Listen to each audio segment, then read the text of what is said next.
कन्हैया का ब्रजभूमि में हुआ है अवतार कन्हैया का। जो रुक्मिणी के कानों में मनहारी गीत पहुंचा, छत पे खड़ी थी, दरवाजे पे आई, बाबा जी को बुलाने लगी, हे बाबा है ना, हे बाबा है ना। बाबा जी पास में आइए।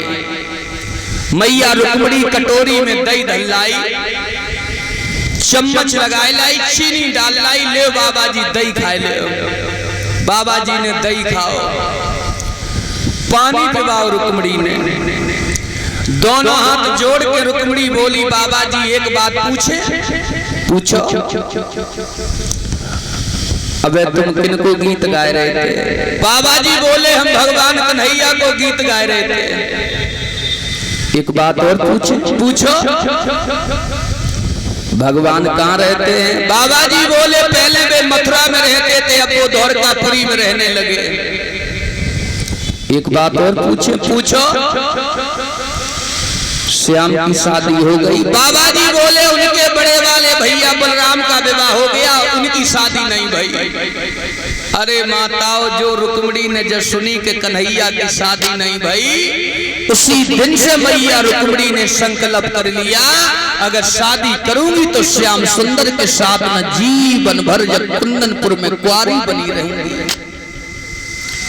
आप लोग कभी कुंदनपुर में गए होंगे तो देखा होगा, कुंदनपुर में एक अलोपा मैया को मंदिर है। उसी मंदिर में रुक्मिणी रोजाना पूजा करने के लिए जाती थी। और मेरी तो ननिहाल है वह कुंदनपुर में। लला कुंदनपुर में मैया रुक्मिणी उसी मंदिर में रोजाना पूजा करने के लिए जाती थी।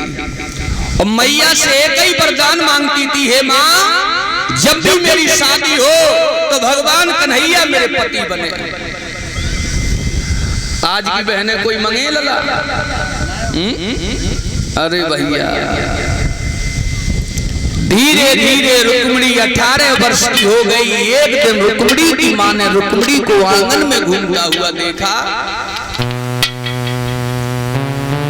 और ये बात सच है श्रोताओं, आंगन में बेटी जवान हो तो फिर आंगन में नहीं रखना चाहिए। तूने अपनी बहन भगाई, मतलब शादी कर देना चाहिए, पीले हाथ कर देना चाहिए। हाँ, ना पीले तो पीले पेंट कर दे। अगर बेटी आंगन में जवान है तो माता पिता को देखने में दोष लगता है। रुक्मिणी की मां ने जब रुक्मिणी को आंगन में घूमता हुआ देखा तो रुक्मिणी ने अपने पति भीष्म को, मैया रुक्मिणी की मां ने अपने पति भीष्मक को महलों में बुलाया।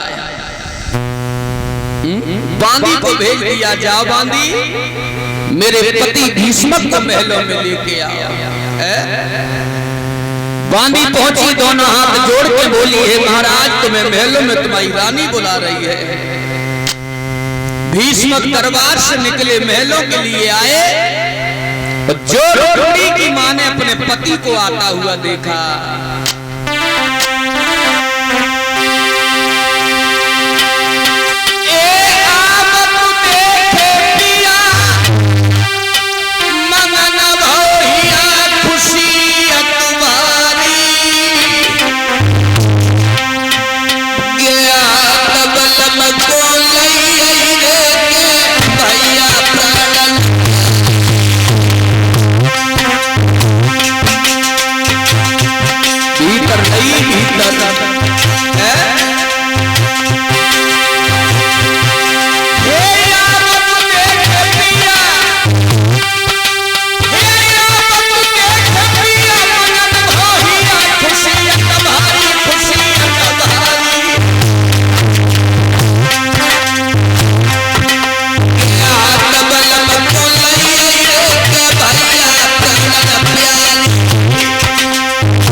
कहिए देवी क्यों महलों में बुलाया?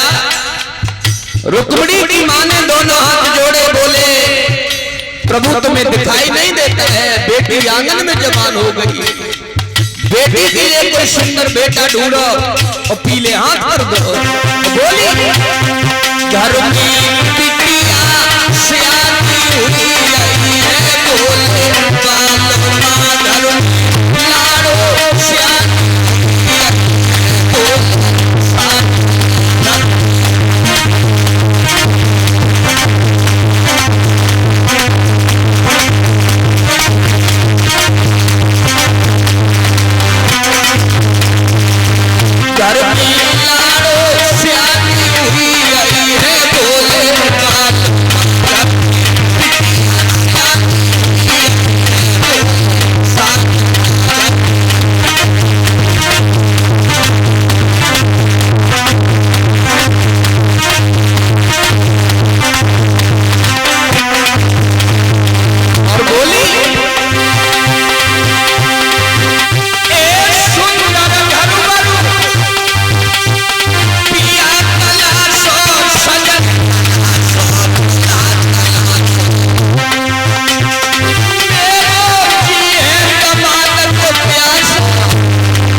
लिए कोई सुंदर बेटा ढूंढो और पीले हाथ कर दो।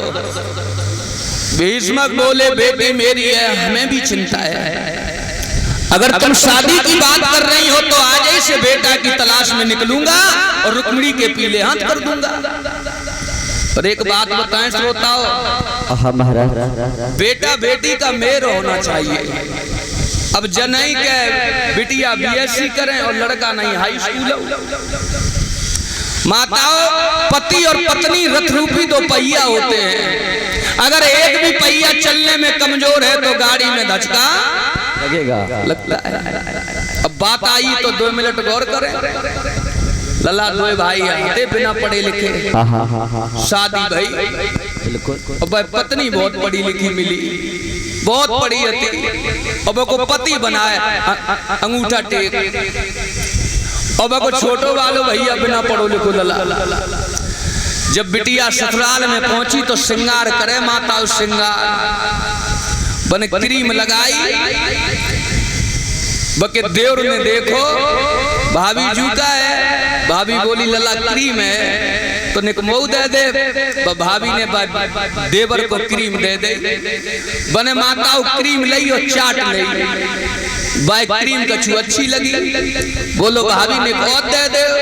भाभी ने और दे दे। बन लला फिर खाए लई। बन शट कनपटी में दई ना लाए तू क्रीम खाई जा।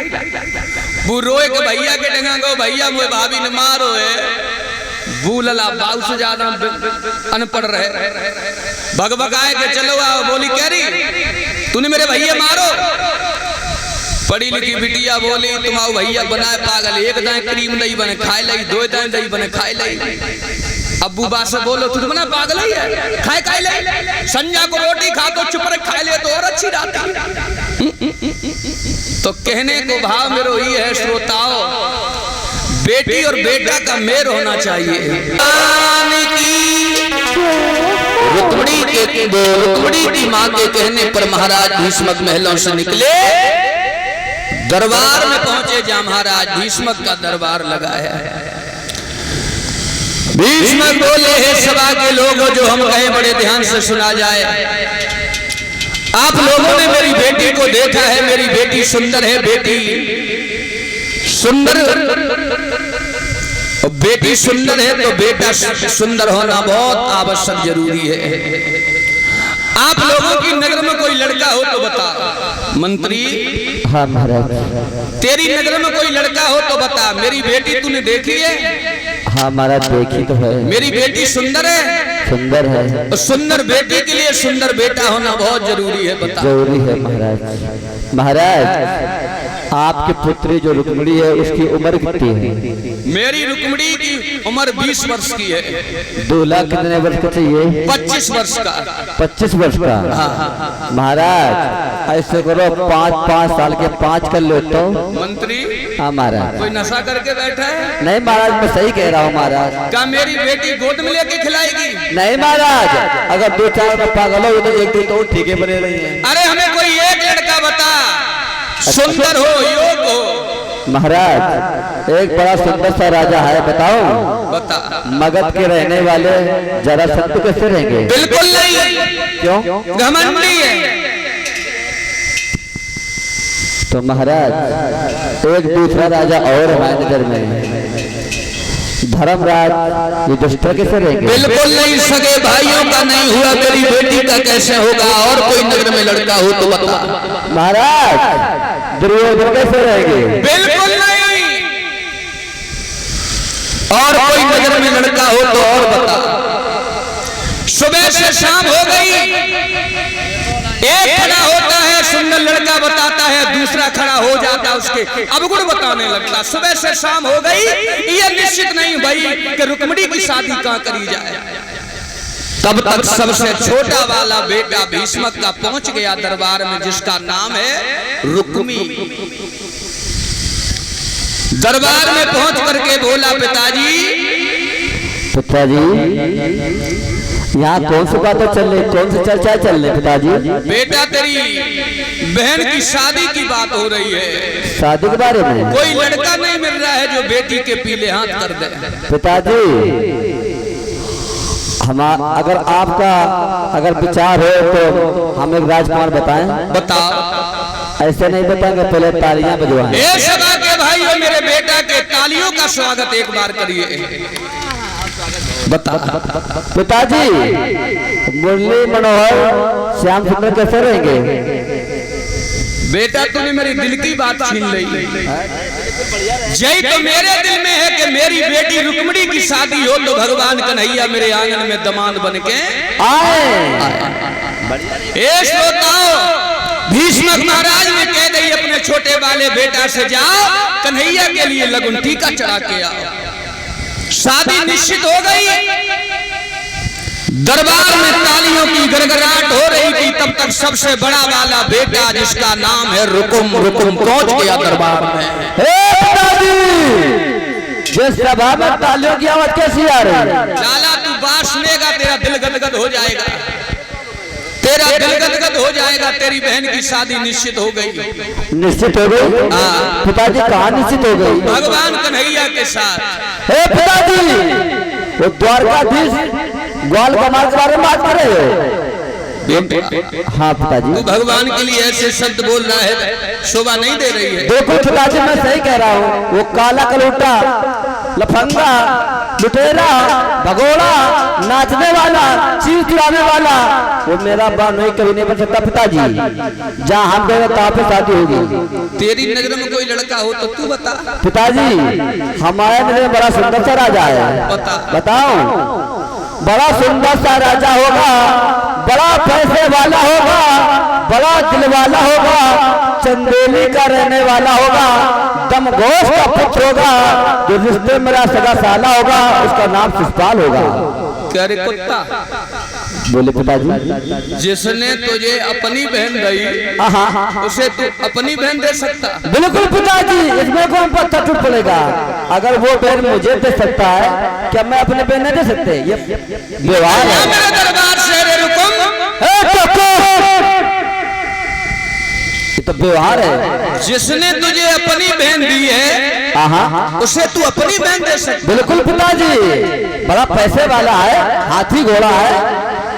रुकुम बोला, बूढ़े बाप, अगर मेरी बहन की शादी होगी तो मेरा साला जो शिषपाल, जो चंदेली का राजा है, कन्हैया के साथ में दुल्हन बन के जाएगी तो ग्वालिनी बजेगी, और मेरे साले के साथ दुल्हन बन के जाएगी तो रानी बजेगी।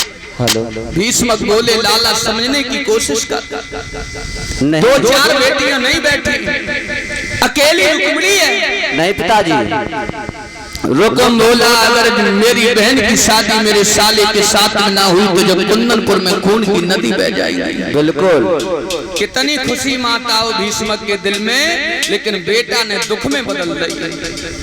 संतान तीन प्रकार की बताई श्रोता। कौन कौन सी महाराज? उत्तम, मध्यम और नीच। उत्तम बेटा वो होता है जो माता पिता की मन की बात जान जाए, बिना कहे सुने कर दे, वो बेटा उत्तम है। उत्तम है। मध्यम वो है जो माता पिता काम की कहें, बेटा काम कर दे, वो मध्यम है। और नीच? नीच तेरे जैसे जा कान से सुने जा से निकाले, वो नीच है। कितनी खुशी भीष्म के दिल में, लेकिन बेटा ने दुख में बदल गई। भीष्म ने दोनों हाथ जोड़े, लाला समझने की कोशिश कर। 10-20 बेटियां नहीं बैठी, अकेली रुक्मिणी है। अगर भगवान कन्हैया या आंगन में दमाद बन के आई है तो सारो परिवार ही सुधर जाएगा। और बोले भीष्म दुखी होकर के, लाला बोलो पिताजी।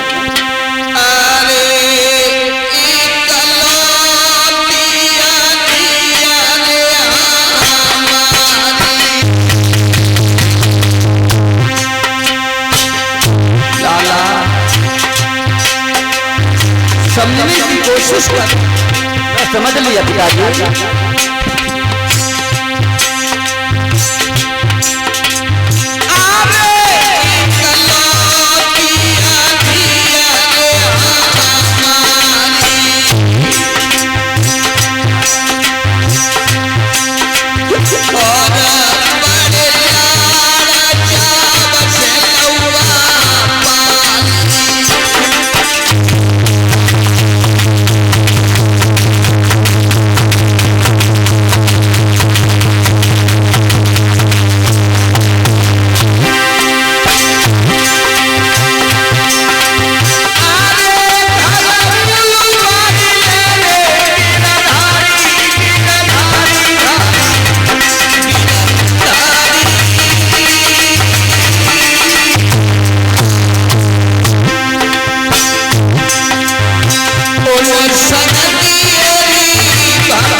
भीष्मक बोले लाला दो चार बेटियां नहीं बैठी, अकेली रुक्मिणी है।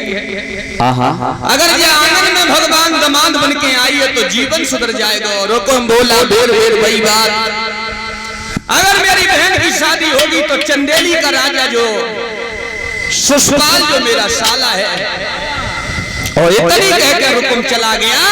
भीष्मक रोते रोते ही रह गए। श्रोता, कितनी खुशी भीष्मक के दिल में कि भगवान मेरे आंगन में दामाद बन के आएंगे, मेरा परिवार सुधर जाएगा। भीष्मक रोते रह गए। रुकुम महलों में पहुंचा, अपने चंदेली के राजा सुष्पाल के लिए पत्र लिखने लगा। लिखने में शर्म नहीं आई कमीन को। हाथ में कलम कापी उठाई, चंदेली के राजा सुष्पाल के लिए रुकुम पत्र लिखने लगा। केवल दो ही बातें लिखी है चंदेली के राजा सुष्पाल, पहले हम तुम्हारे बहनोई थे, अब तुम मेरे बहनोई होने वाले हो। रिश्ता रिश्ते में बदलने जा रहा है।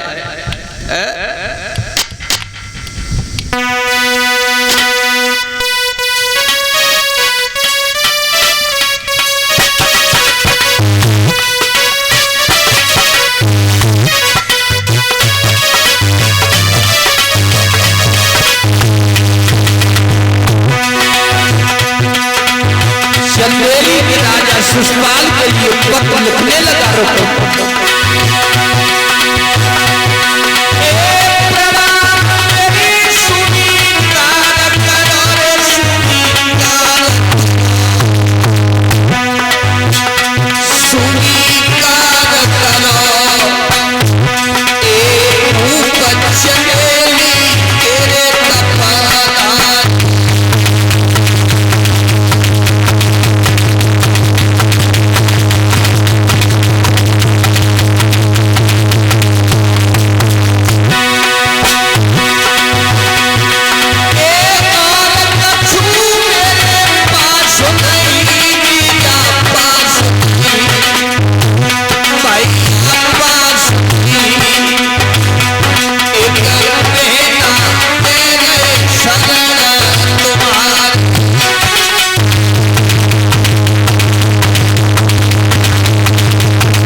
जब चंदेली से कुंदनपुर में बारात लेके आओ तो बड़ी होशियारी से आइयो ही कन्हैया भी आएगा।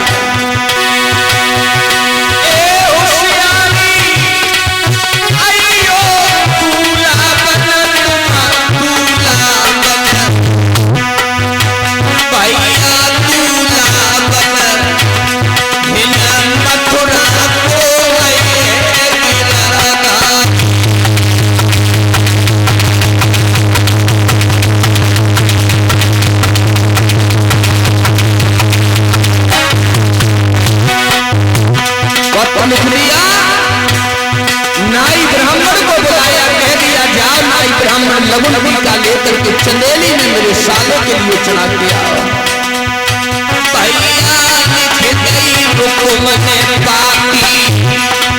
नाई ब्राह्मण बुलवाए, भैया लिख दई रुकुम पाती, नाई ब्राह्मण बुलवाए।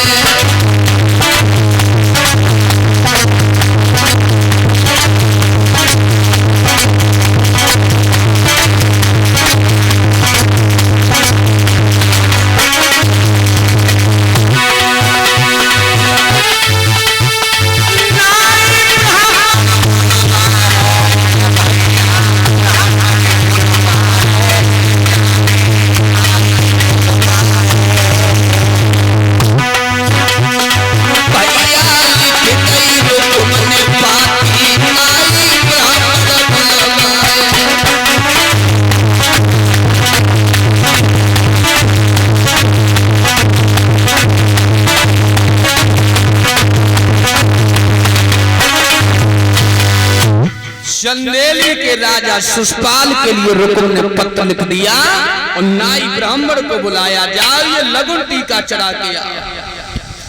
ब्राह्मण ने दोनों हाथ जोड़े, रुकुम ऐसो भैया संसार में किनको होए जो अपनी बहन की शादी अपने साले के साथ में करे। रुकुम बोला तुम्हें दक्षिणा से मतलब है कि अच्छे बुरे से मतलब है? ब्राह्मण बोले हमें है तो दक्षिणी से मतलब, लेकिन फिर हम कह रहे ऐसो भैया संसार में किनको है जो अपनी बहन की शादी अपने साले के साथ में करे। सिंहासन पे बैठा सुषपाल ने जो नाई ब्राह्मण को देखा, सुषपाल बोला कहिए कहां से आना हुआ? नाई ब्राह्मण बोले मैं कुंदनपुर से आया हूं। अरे कुंदनपुर में तो रिश्तेदारी है। किनके यहाँ? वे रुकुम है, रुकुम वे मेरे बहनोई हैं। अच्छा, रुकुम आपके बहनोई हैं? हाँ। तो रुकुम ने ही भेजा है। काहे के लिए? इसलिए भेजा है, रुकुम की बहन रुक्मिणी वो शादी आपके साथ शादी करना चाहते हैं रुक्मिणी की। नाई ने पत्र निकालो, सुषपाल के हाथों दे दो माताओं। जो सुषपाल ने पत्र पढ़ो, हाय दैया गद्दी से कूदियो, एक ही मौते जवाब न करो, मेरे जैसे जीजा सबका को मिले। हमने मैंने अपनी बहन गई, वे अपनी बहन दे रहे। अगर रुक्मिणी के आंगन में दुल्हन बन के आई तो जिंदगी में 4 चांद लग जाएंगे। हाय भी तो नाचल लगो। नाई ब्राह्मण को अनेक दान दो सुषपाल ने। 1-2 दिन नाई ब्राह्मण रुके, रुकने के बाद नाई ब्राह्मण कुंदनपुर के लिए चले आए। अब तो सुषपाल खुशी के मारे पार नहीं, मन ही मन में सोच रहा है अगर रुक्मिणी कितनी सुंदर है, अगर रुक्मिणी के आंगन में मेरे संग दुल्हन बन के आई तो मेरा जीवन ही सुधर जाएगा। जब सियार की मौत आती है तो घने जंगल को छोड़ करके गांव की दीवारों के पास में आ जाता है, और जब कामी इंसान की मौत आती है तो दूसरे की बहन बेटियों को खराब नजर से देखता है। कौआ अंधो रात में दिन में उल्लू होए, और कामी अंधो रात दिन बकी बुद्ध गई सब होए। सुषपाल अपनी भाभी के पास में पहुंचो, भाभी से बोलो भाभी हमें दूल्हा बनाए दे। भाभी बोली लला न लगुन चढ़ी न टीका और दूल्हा। सुषपाल बोलो भाभी कोई नहीं मालूम, मेरे बहनोई है रुकुम, उनकी बहन रुक्मिणी और मेरे बहनोई रुकुम अपनी बहन की शादी मेरे संगे कर रहे। भाभी बोली लला तेरी बहन की वो नंद देवी हुई, बहन हुई, और तू बहन के संगे शादी करेगा। सुषपाल बोला अगर ऐसे रिश्ते देखे जाए तो शादी विवाह बंद हो जाए, तू हमें दूल्हा बना। भाभी समझी जो सेकेंड हैंड खोपड़ी को है, नहीं माने। भाभी ने 2-4 बिटरियां मोहल्ला ते टेल ली, माता बिटियां गीत गान लगी, भाभी दूल्हा बनाने लगी।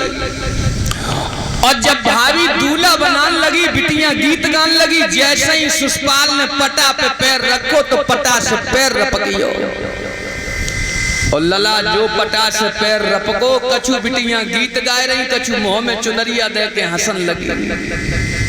जिज्जी लड़का गया भाई पाई गरम लगे जो ब्याह करना जा, और जो बिटियां हंसी, बिटियां हंसन लगी।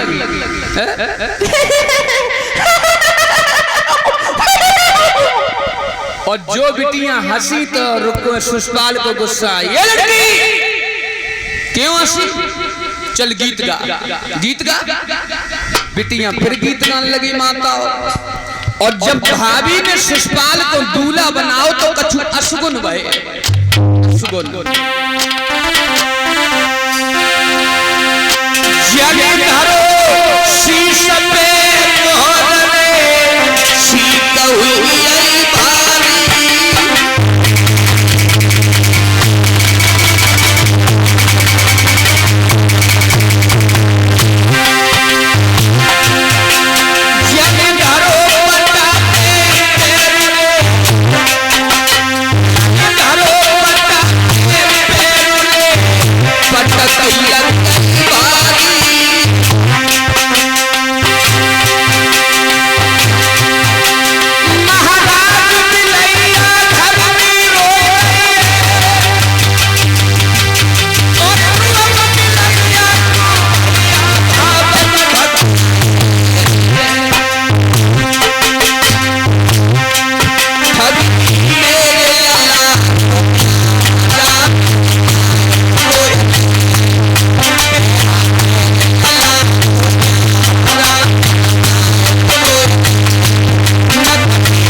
शीश पे मोर रखो छीक हुई, पटा पे पैर रखो पटक लग गई, बिलैया घर में रोन लगी, भाभी बोली लला सुगन होत मान जा। सुषपाल बोला भाभी वेर वेर वही बात, दूल्हा बना। और जब भाभी ने दूल्हा बनाए दो तो सुखदेव भगवान बोले हे राजन परीक्षित सुषपाल बोलो भाभी देख ले कोई कमी तो नहीं रही। और भाभी ने जब ध्यान धर के देखो तो माताओं एक आंखी में काजल नहीं लगाए पाओ। सुषपाल बोलो देखो कमी छोड़ गई, चलो काजल लगा। और जब माताओं भाभी ने सुषपाल की आंखी में काजल लगाओ तो कछु अशुगुन दिखाई दे सुषपाल की आंख में। कौन से? भाभी बोली लला अशुगुन होत मान जा। सुषपाल बोला रुक्मिणी के साथ शादी करके लाऊंगा भाभी।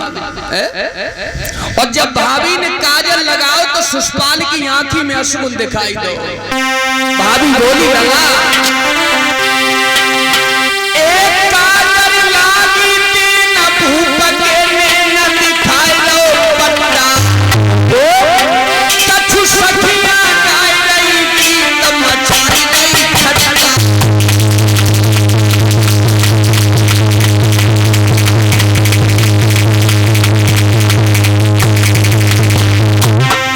भाभी बोली लला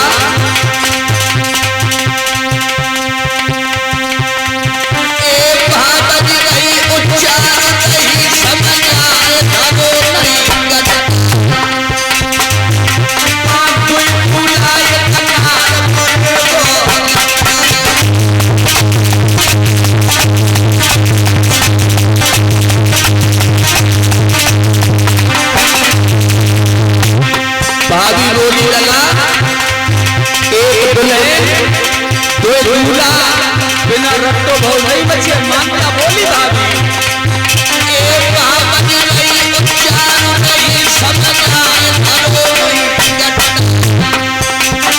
कोई बुलाए कनार करे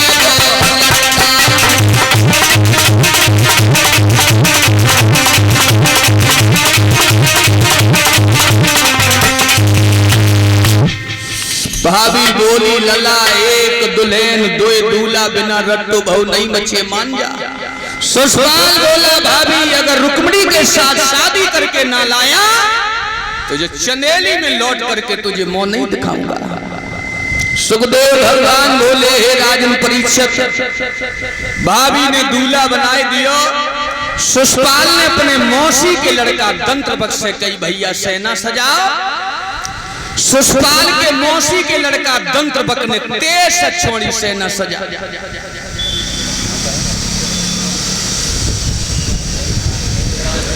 और इसी बीच में गले में हार डाल के सम्मानित कर रहे हैं सम्मानीय श्री शिवम यादव भैया जी की तरफ से आया है जो इसी ग्राम जिनेई के रहने वाले हैं। 21 मुद्राओं से हमारे साथियों को सम्मानित कर रहे हैं। प्रभु से कामना करूंगा भाई के दोनों हाथ दान के लिए बढ़ते रहे, समाज का सम्मान मिलता रहे, ये मेरी प्रभु से कामना है। बोलिए भगवान की जय। सोच जाएगी तो हम तुझे ऐसे लेने के लिए नहीं आऊंगा। कुंदनपुर से द्वारका में मेरे लिए पत्र भेज और पत्र के द्वारा हम तुझे लेने के लिए आऊंगा। और भगवान सपनों दे के अंतर ध्यान हुई मैया रुक्मिणी की नींद खुली। माता चारों ओर रुक्मिणी देखने लगी, कहूं श्याम सुंदर दिखाई नहीं दे। तो भगवान जब दिखाई नहीं दे तो रुक्मिणी सपनों को गारी देने लगी, बैरी सपनों अगर तू मेरे आंखों से ओझल नहीं होता तो भगवान कन्हैया मेरे आंखों से ओझल नहीं होते। जब रुक्मिणी ने सपने को गालियां दी हैं तो सपनों बोलो रुक्मिणी से ओरी तू हमें गालियां दे रही, कितनी दूर तेरो पिया बसत तो हमने सपने में तेरे पिया से तो मिला दो तो तू हमें गाली दे रही। मैया रुक्मिणी फिर रोने लगी और रोत रोत रुक्मिणी को पत्र की याद आई कि मेरे दिल के सम्राट ने हमसे पत्र की कही। कलम कापी हाथ में उठाई लियो मैया रुक्मिणी ने श्रोताओं श्याम सुंदर के लिए पत्र लिखने लगी। सुखदेव भगवान बोले हे राजन परीक्षित एक अक्षर लिख लेती है आंसू टपक जात अक्षर मिट जात। मैया रुक्मिणी दोबारा लिखती है केवल दो ही बातें लिखी, प्रभु मेरे भैया मेरी शादी अपने साले के साथ में कर रहे हो, अगर तुम लेने के लिए ना आए तो रुक्मिणी की डोली की जगह पे अर्थी जाएगी, लेकिन भैया के साले की दुल्हन बन के चंदेली में नहीं जाएगी। तुम ही बताओ, जब भाभी ने मेरे पैरों को छुआ हुआ भाभी के पैर में चंदेली में कैसे छूंगी। श्याम सुंदर के लिए रुक्मिणी पत्र लिखने लगी।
रुक्मिणी ने श्याम सुंदर के लिए पत्र लिख दिया। पत्र लिखते माताओं बैठे ही पाई थी, तब तक रुकुम आ गया और जो रुक्मिणी ने अपने भैया रुकुम को देखा तो पत्र दुखा लिया। रुक्मिणी रो तो रही थी, रोते हुए रुक्मिणी को रुकुम ने देखा तो रुकुम बोला, रुक्मिणी तू रो रही? रुक्मिणी ने दोनों हाथ जोड़े, भैया हम नहीं रो रहे, मेरा दिल रो रहा। क्यों? सोई भैया रुक्मिणी ने दोनों हाथ जोड़ के कही, भैया तू ही बता, ऐसो भैया संसार में किनको हुए जो अपनी बहन की शादी अपने साले के साथ में करे। कसम खा के कह रही हूं, तेरे साले की दुल्हन बन के चंदेली में नहीं जाऊंगी, जब कुंदनपुर में आत्महत्या करके मर जाऊंगी। जो रुक्मिणी ने अपने भैया रुकुम से कही, रुकुम आगे बढ़ा और रुक्मिणी के गाल में तार से तमाचा दिया। पगली, भैया से जवान लड़ाए रहे। मैया रुक्मिणी ने गाल सहलाया, फिर दोनों हाथ जोड़े, भैया तूने मेरे तमाचो ही तो मारो, तू मेरे कलेजों को निकाल करके नाली में डाल ले, लेकिन तेरे साले की दुल्हन बन के चंदेली में नहीं जाऊंगी। रुकुम बोला, पगली अगर कन्हैया के साथ में दुल्हन बन के जाएगी तो ग्वालिनी बजेगी, अगर वह सुषपाल के साथ दुल्हन बन के जाएगी तो रानी बजेगी, रानी। जिसके माता पिता का पता नहीं, कोई तो कहता बाबा नंद का बेटा है, तो कोई तो कहता जशोदा का बेटा है, कोई तो कहता देवकी का बेटा है, तो कोई तो कहता वसुदेव का बेटा है। अरे जिसके बाबा ने एक कमलिया ओढ़ के गुजारा करी, उसके साथ ही शादी करेगी। रुक्मिणी बोली, शादी करूंगी तो श्याम सुंदर के साथ। इतनी कह के रुकुम चला गया। मैया रुक्मिणी आंगन में पछाड़ खा के गिर पड़ी। पत्र तो लिख लिया श्रोताओं, लेकिन पत्र कोई द्वारका में पहुंचेवे वालों नहीं है। उसी कुंदनपुर में एक ब्राह्मण देवता भीख मांगते मांगते मैया रुक्मिणी के दरवाजे पर पहुंची है और जो आवाज लगाई ब्राह्मण देवता ने, माताम भिक्षाम देहि, सोई रुक्मिणी भीख लेके निकली। रो तो रही थी। ब्राह्मण ने जब रुक्मिणी को देखा तो ब्राह्मण बोले, रुक्मिणी आज तेरी शादी और तू रो रही। सोई रुक्मिणी ने दोनों हाथ जोड़े, ब्राह्मण मेरी शादी नहीं, मेरी जीवन की बर्बादी हो जाए कहे। रुक्मिणी बोली, तुम्हें बताओ ब्राह्मण देवता, मेरे भैया मेरी शादी अपने साले के साथ में कर रहे हो। अरे जब भाभी ने मेरे पैरों को छुआ होगा, भाभी के पैर पर चनेली में कैसे छूंगी, मर जाऊंगी, लेकिन भैया के साले की दुल्हन बन के नहीं जाऊंगी। अगर दुल्हन बनूंगी तो श्याम सुंदर की। ब्राह्मण बोले, तूने श्याम सुंदर देखे हैं? मैया बोली, हाँ हमने देखे हैं। ब्राह्मण बोले, कहां देखे? तो रुक्मिणी बोली, सुनो प्रभु हमने कहां देखे। ए सपने में श्याम को देखो, ए सुनी पंडित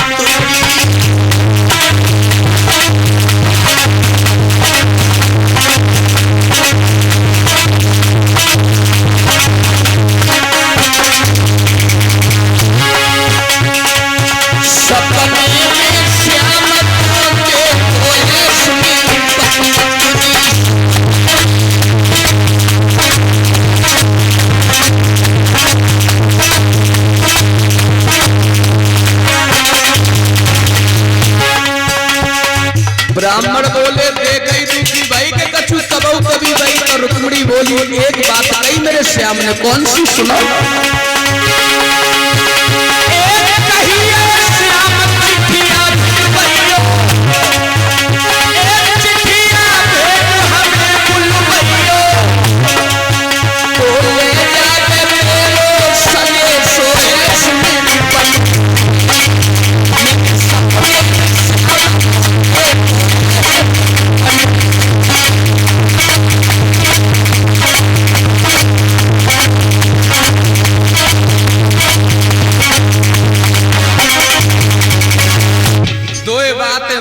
श्याम से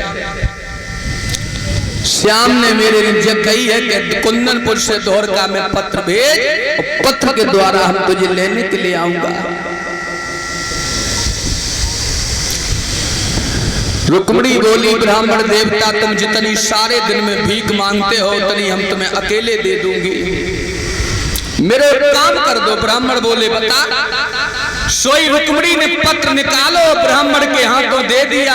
दोनों हाथ जोड़े, प्रभु ये पत्र मेरे द्वारका में पहुंचा दो श्याम सुंदर के लिए। ब्राह्मण बोले, पहुंचियो। कुंदनपुर से 750 कोस द्वारका, 2-4 दिन रास्ते में लग जाए तो लो ब्याह दोनों सब संगे। मैया रुक्मिणी बोली, ब्राह्मण अगर तुम पत्र नहीं ले जाओगे तो मर जाऊंगी। माताओं जे ब्राह्मण दयालु ज्यादा हो। ब्राह्मण बोले, मरो ना, ला पत्र दे दे।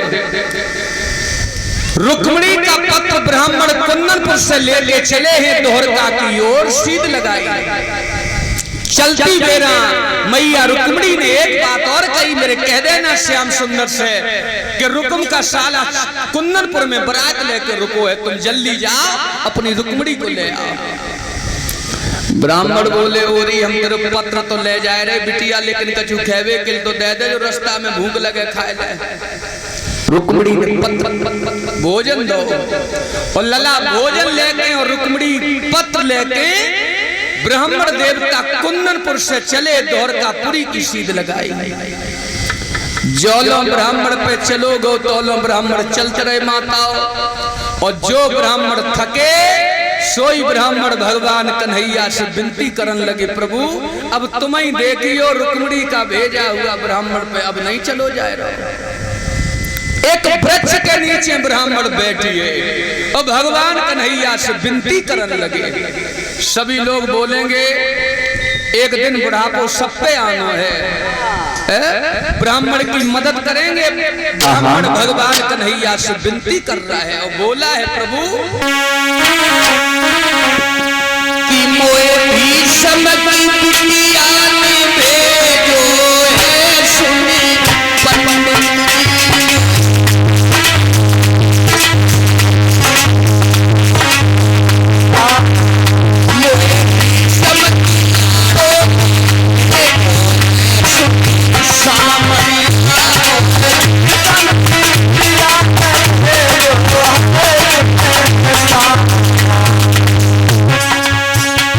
बोले माता बुढ़ापा एक दिन सब पे आना है, ब्राह्मण पे चलो नहीं जाए रो। ब्राह्मण रोए रोए के भगवान से विनती करता है।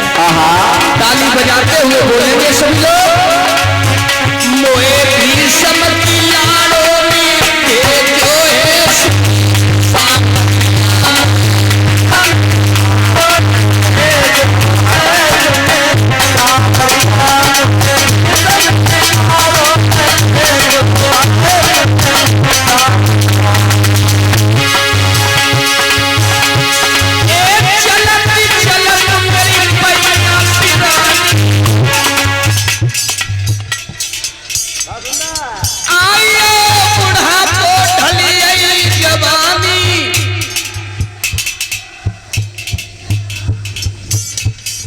पीछे बैठे जिन पे कभी बुढ़ापो ही नहीं है। ये हमारा बुढ़ापा निकल गया। मेरी आखिर तो पूरी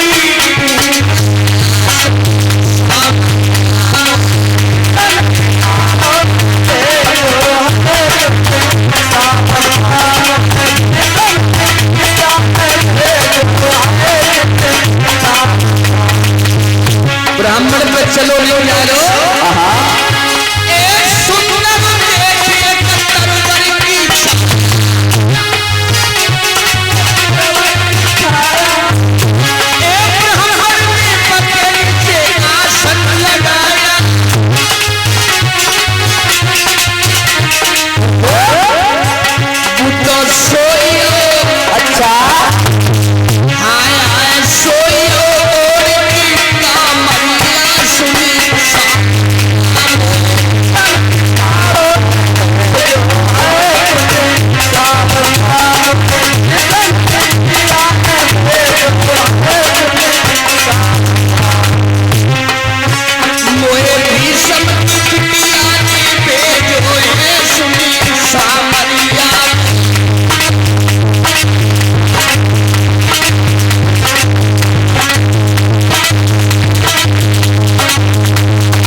चलो दो तौलो ब्राह्मण चलते रहे, और जो ब्राह्मण थकिए तो एक वृक्ष के नीचे आसन लगाए के सोइए।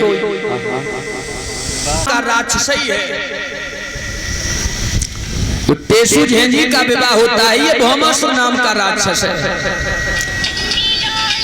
भगवान कन्हैया ने भौमासुर नाम के राक्षस का वध किया। 16,100 कन्याएं भगवान कन्हैया के साथ द्वारकापुरी में पहुंच गई। 16,100 जे और 8 बे कितनी हुई? 16,108। आधा विवाह कुब्जा के साथ में हुआ मथुरा नगरी की गली में, आधा विवाह। ऐसे भगवान के 16,108 विवाह हुए। एक विवाह राधा के संगे, और बताओ भांडीक वन में जो ब्रह्मा जी ने वेद बांचो, लेकिन माताओं राधा के संगे भगवान की शादी नहीं भई। बेई राधा और बेई श्याम, भगवान की राधा के संगे शादी नहीं भई। भगवान के विवाह 16,108 हुए। आराम से भगवान शादी करके द्वारकापुरी में पहुंच गए। भगवान के आंगन में एक बिटिया ने जन्म लो और माताओं 10-10 लड़कन ने जन्म लो। एक बिटिया पैदा भई और 10-10 लड़का पैदा भई भगवान के यहाँ। भगवान परिवार के साथ अपनो जीवन द्वारकापुरी में आराम से व्यतीत करने लगे। बोलिए आनंद कंद भगवान की। इस तरह भगवान के 16,108 विवाह हुए। अब एक भगवान को सभी लोग गीत बोल रहे हो, उसके बाद आगे कथा श्रवण करेंगे सुदामा चरित्र की। सभी लोग बोलेंगे बड़े भाव से तालियों की सेवा करते हुए। जो माँ बहन बधाई डालना चाहे वो आराम से खड़ी हो जाए, बधाई डाल ले।